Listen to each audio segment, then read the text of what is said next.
Assalamualaikum warahmatullahi wabarakatuh. Jumpa lagi di Belajar Bahasa Indonesia bersama Eldi Mardianingsih. Kali ini kita akan membahas PUEB bagian penulisan kata. Baik, kita lanjut ke pokok bahasan. Ada 6 pokok bahasan. Yang pertama, penulisan kata berimbuhan. Kedua, penulisan gabungan kata. 3, penulisan kata ganti. 4, penulisan partikel. 5, penulisan kata sandang. 6, penulisan angka. Baik, kita masuk ke pokok bahasan yang pertama, yaitu penulisan kata berimbuhan. Imbuhan ditulis serangkai dengan bentuk atau kata dasarnya. Contoh, kata dibuat, lukisan, kemanusiaan, dan mempercantik. Penulisan bentuk maha. Yang pertama, penulisan bentuk maha dan kata dasar. Penulisan bentuk maha ditulis serangkai dengan kata dasar yang mengacu pada nama atau sifat Tuhan kecuali kata esa. Contoh, yang maha kuasa. Maha dan kata kuasa itu digabung penulisannya. Yang kedua, Tuhan yang maha esa. Bentuk maha dan esa terpisah. Yang kedua, bentuk maha dan kata berimbuhan.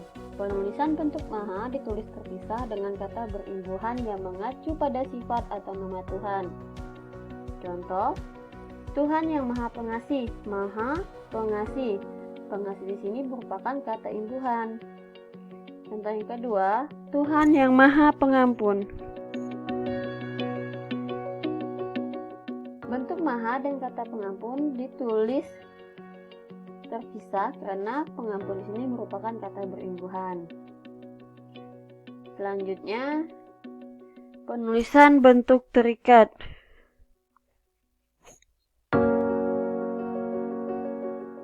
Bentuk terikat dan kata berawalan huruf kapital. Penulisan bentuk terikat yang diikuti kata berawal kapital dirangkai dengan tanda hubung. Contoh, non-Indonesia, pro-ASEAN. Kedua, bentuk terikat dan kata. Penulisan bentuk terikat dengan kata yang mengikutinya ditulis serangkai. Contoh, antibiotik. 2, prasejarah. Lanjut ke pokok bahasan yang kedua, yaitu penulisan gabungan kata. Pertama, gabungan kata yang sudah padu. Gabungan kata yang sudah padu ditulis serangkai. Contoh, sapu tangan. Ini kan sebenarnya 2 kata, sapu dan tangan, tetapi emang sudah padu, makanya ditulis serangkai. Kedua, ada kalanya. Kedua, gabungan kata berupa kalimat majemuk atau istilah khusus ditulis secara terpisah. Contoh, kambing hitam, orang tua. Lanjut ke yang ketiga, penulisan gabungan kata berimbuhan. Gabungan kata berimbuhan awalan atau akhiran ditulis terpisah. Contoh, bertepuk tangan. Di sini gabungan katanya adalah tepuk tangan mendapatkan imbuhan awalan ber.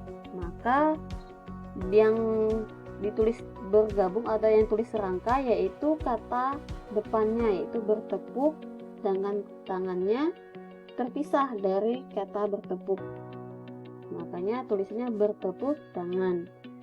Contoh kedua, sebar luaskan.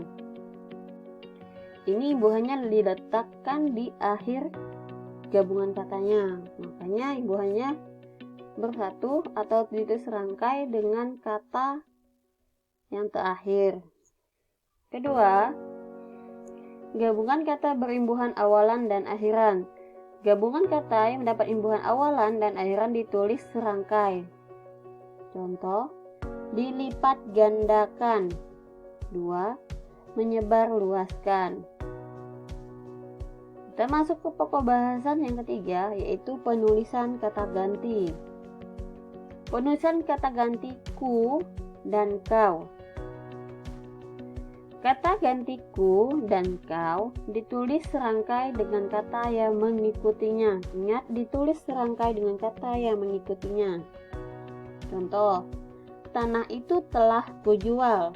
Ku dan kata dasar jual dengan kata jual itu digabung penulisannya, tidak terpisah. Yang kedua, buku-buku ini boleh kau baca. Kata ganti kau dengan kata dasar baca ditulis serangkai.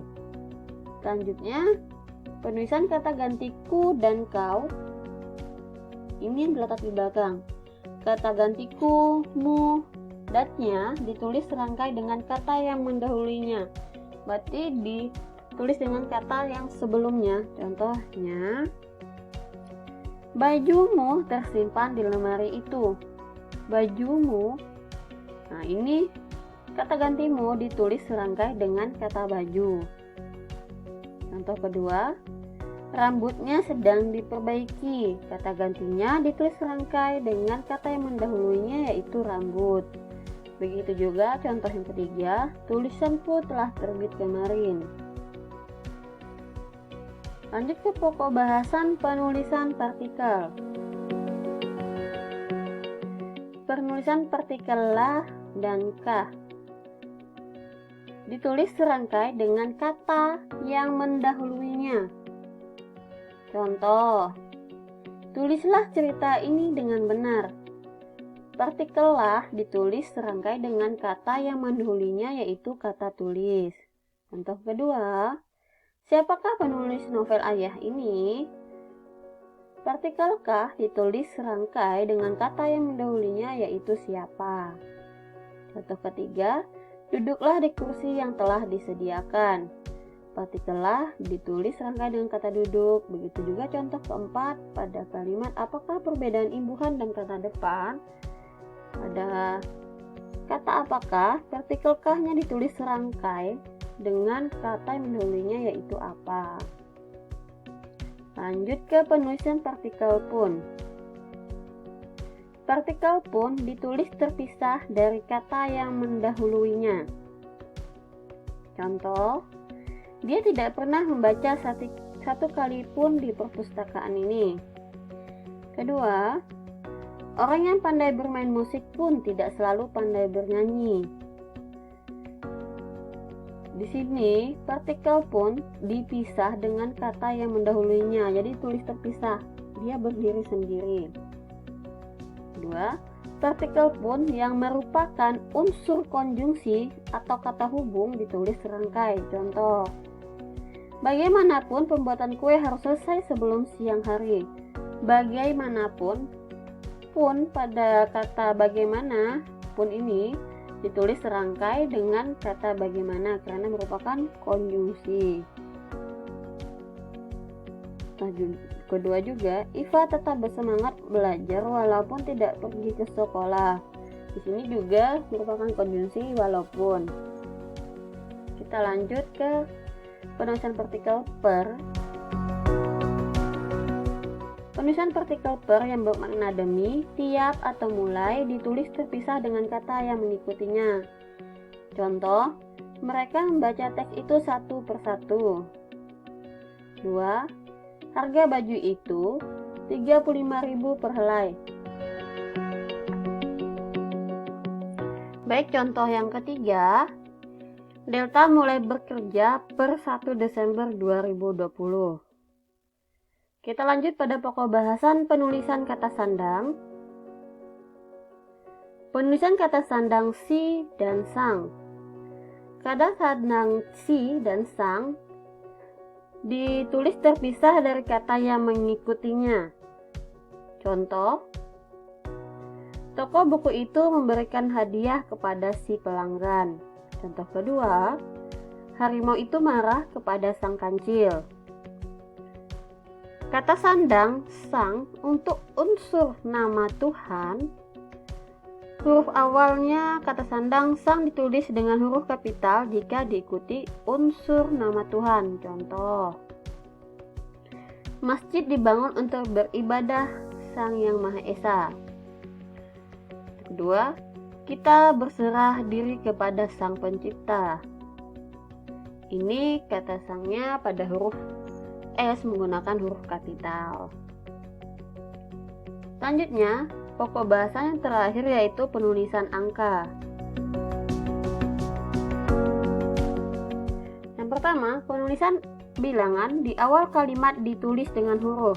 Jadi jika ada angka, itu harus ditulis dengan huruf. Contoh, 20 siswa berprestasi mendapatkan beasiswa. Contoh kedua, 2 pemenang lomba itu diundang ke Pontianak. Jadi kata 2 tidak boleh menulisnya menggunakan angka, harus menggunakan huruf. Yang kedua, bilangan yang tidak dapat dinyatakan 1 atau 2 kata, susunan kalimatnya diubah. Contoh, panitia mengundang 330 peserta untuk mengikuti seminar. Yang ketiga, contoh selanjutnya, di lemari itu tersimpan 20 naskah novel yang siap diterbitkan. Selanjutnya, penulisan angka yang menunjukkan bilangan besar dapat ditulis dengan sebagian dengan huruf. Contoh, Vika mendapatkan uang 10 miliar rupiah untuk kegiatan sosial. Di sini 100-nya menggunakan angka dan miliarnya menggunakan huruf.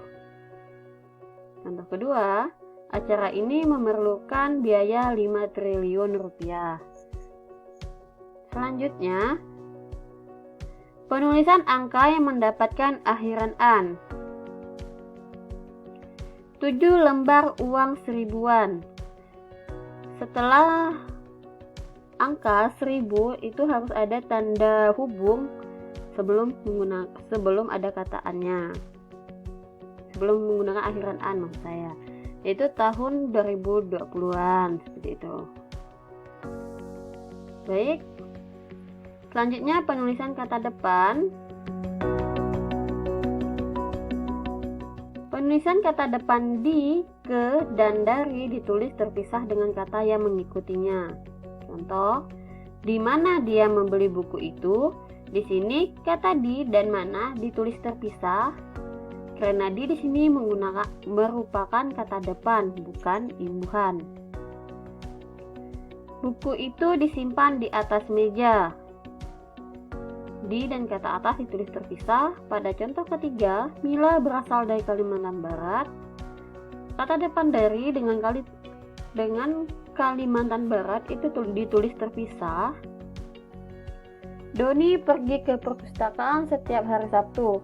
Jadi kata depan ke dengan perpustakaan, kata perpustakaan itu ditulis terpisah. Baik, terima kasih. Utamakan bahasa Indonesia, lestarikan bahasa daerah, dan kuasai bahasa asing. Assalamualaikum warahmatullahi wabarakatuh.